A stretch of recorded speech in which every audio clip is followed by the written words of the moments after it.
Welcome to Man Does Tech, where I solve the problems you didn't even know you had. You start by making the job safe. Disconnect the negative battery terminal and wait 10 minutes so capacitors fully discharge. Once done, use plastic trim tools to remove the lower dash and the shifter surround, no metal tools to avoid scratches or clips breaking. As you pull trim panels, make sure to free any routed cables and note clip locations.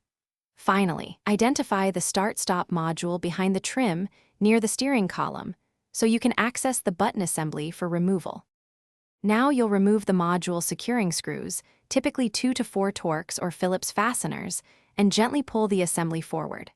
As you expose the connector, depress the plastic locking tab and release the small metal retaining clip. These hold the start-stop switch in place. Carefully lever the button housing out without flexing the PCB. If you must transfer the bezel or illumination ring, do it now. Make sure the replacement matches, connector pin out, so wiring integrity and illumination function. Fit the new start-stop button into the housing, ensuring the retaining clip snaps in and screws are torqued snugly.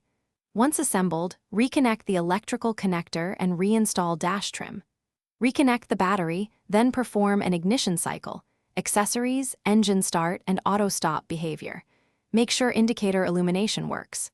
If the button fails, check connector pins for bent contacts. Verify the 20A ignition fuse and retest CAN and ground connections. These are the common causes if the car won't recognize the new module. Thanks for watching. If you found this helpful, don't forget to like and subscribe.